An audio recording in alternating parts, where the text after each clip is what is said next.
চট্টগ্রামের আলোচিত আইনজীবী সাইফুল ইসলাম আলিফ হত্যা মামলার প্রধান আসামি চন্দনকে গ্রেফতার করেছে পুলিশ। তাকে ভৈরব থেকে চট্টগ্রামে নেওয়া হচ্ছে। বুধবার রাতে কিশোরগঞ্জের ভৈরব রেলওয়ে স্টেশন থেকে তাকে গ্রেফতার করা হয়। ভৈরব থানার ভারপ্রাপ্ত কর্মকর্তা শাহিন মিয়া জানান, তথ্য প্রযুক্তির সহায়তায় প্রথমে তার অবস্থান শনাক্ত করা হয়। সে চট্টগ্রাম থেকে ট্রেনে চড়ে ভৈরবে গিয়ে স্টেশনে ঘোরাফেরা করছিল। রাতে তার শ্বশুরবাড়ি মেথরপট্টিতে যাওয়ারও কথা ছিল। চন্দন চট্টগ্রামের বান্ডেল রোডের সেবক কলোনির মেথরপট্টি এলাকার বাসিন্দা। তার বাড়ি চট্টগ্রামে হলেও হত্যাকাণ্ডের পরপর থেকেই তিনি পলাতক ছিলেন। পুলিশ জানায়, ২৬ নভেম্বর নির্মমভাবে খুন হন আইনজীবী সাইফুল ইসলাম আলিফ। এ ঘটনায় ৩১ জনের নাম উল্লেখ সহ অজ্ঞাত ১০ থেকে ১৫ জনকে আসামি করে মামলা দায়ের করা হয়। এ নিয়ে এই ঘটনায় এখন পর্যন্ত ৪০ জনকে গ্রেফতার দেখানো হয়েছে।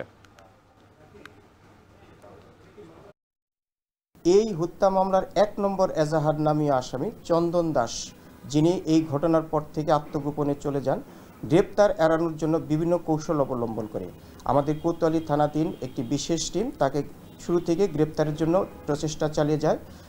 গত রাত আনুমানিক ১২টার দিকে ভৈরব থানা এলাকার মেথরপট্টি থেকে আমাদের চট্টগ্রাম মেট্রোপলিটন পুলিশের একটি টিম এবং ভৈরব থানা পুলিশের একটি টিম যৌথভাবে প্রচেষ্টা চালিয়ে তাকে তার শ্বশুরবাড়ি এলাকা থেকে এই চন্দন দাসকে গ্রেপ্তার করা সম্ভব হয়।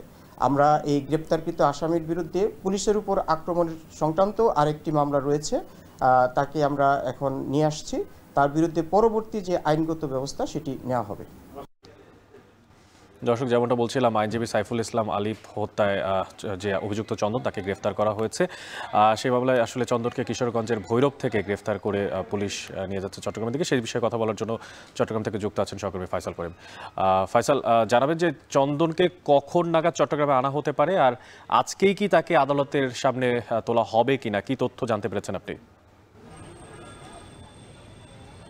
পুলিশ কর্মকর্তারা আমাদেরকে যেটি জানিয়েছেন যে তাকে এখন আনা হচ্ছে, তিনি পথে আছেন বলে জানিয়েছে যে পুলিশের যে টিম, কোতোয়ালি থানার যে টিম তাকে গিয়ে গ্রেপ্তার করেছে কিশোরগঞ্জের পুলিশের সহায়তায়, সেই টিমটি এখনও পথে আছে এবং সেটি আসলে বিকেল নাগাদ হতে পারে বলে তারা ধারণা করছেন। সুতরাং সেটির উপরে নির্ভর করবে যে আদালতে আজকে তোলা হবে কি হবে না। তো তারা যেটি বললেন যে আনার পরপরই তাকে আসলে জিজ্ঞাসাবাদ সহ যে আইনগত যে ব্যবস্থাগুলো নেওয়ার সেগুলো নেবেন। তবে আদালতে তোলার বিষয়টি সম্পর্কে নিশ্চিত করে এখনও কিছু বলা যাচ্ছে না। তবে আমরা যেটি জানি যে ৫২ সেকেন্ডের একটি ভিডিও যেটি সামাজিক যোগাযোগ মাধ্যমে ছড়িয়ে পড়েছিল, সেই ভিডিও দেখেই মূলত চন্দন দাসকে শনাক্ত করা হয়েছিল এবং আরও কিছু ছবি কিন্তু আমরা দেখেছিলাম সামাজিক যোগাযোগ মাধ্যমে এবং গণমাধ্যমে। সেই ছবি থেকে চিহ্নিত করে কমলা রঙের গেঞ্জি পরা, কালো প্যান্ট পরা যে যুবক, হেলমেটধারী, হাতে যার কিরিচ ছিল, সেই যুবকটি চন্দন দাস এবং পুলিশ এটি নিশ্চিত করেছে এবং তাকে ভৈরবে গতকাল রাতে আসলে গ্রেপ্তার করা হয়েছে ভৈরব স্টেশন থেকে। এবং বলা হচ্ছে যে আসলে তিনি সেখানে শ্বশুরবাড়িতে গিয়ে আশ্রয় নিতে যাচ্ছিলেন, যেহেতু তার শ্বশুরবাড়ি ভৈরবে এবং সেখানে যে মেথরপট্টি এলাকা আছে সেখানে তিনি যাওয়ার চেষ্টা করছিলেন।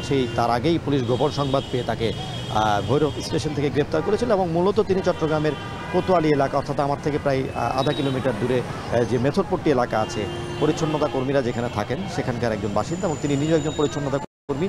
এবং পুলিশ যেটা জানিয়েছে যে আসলে এই ঘটনাটিতে যারা হত্যাকাণ্ডটি ঘটিয়েছে তারা সবাই পরিচ্ছন্নতা কর্মী এবং ৪ থেকে ৫ জনকে মূলত এখানে হত্যাকাণ্ডের সাথে জড়িত থাকতে দেখা গেছে। মূলত ধারালো অস্ত্রের দিয়ে যে আঘাতগুলো করা হয়েছিল সেটি চন্দন দাস এবং আরও কয়েকজন তার কয়েকজন মিলে আসলে এই আঘাতটি করেছিল এবং আরও বেশ ১০ থেকে ১৫ জন কিন্তু অংশ নিয়েছিল হামলার উপর। এবং সুতরাং আমরা যেটা দেখেছি আসলে চট্টগ্রামের যে হত্যাকাণ্ডটি, সেই হত্যাকাণ্ডটির পেছনে মূলত এই কয়েকজন যুবককেই দাবি করা হচ্ছে যে তারা এই হত্যাকাণ্ডটি ঘটিয়েছেন এবং তাদেরকে সামাজিক যোগাযোগ মাধ্যম সহ অন্যান্য যে ছবিগুলো আছে সেগুলো দেখে শনাক্ত করা হয়েছিল এবং আজকে তাকে আসলে নিয়ে আসার পরে পরবর্তী যে আইনগত ব্যবস্থা সেটি নেওয়া হবে। চট্টগ্রামে আইনজীবী সাইফুল ইসলাম আলিফ হত্যা মামলার অভিযুক্ত চন্দনকে গ্রেফতার করে নিয়ে আসা হচ্ছে চট্টগ্রামে। সে বিষয়ে সবশেষ তথ্য জানাচ্ছিলেন সহকর্মী ফাইসাল করিম।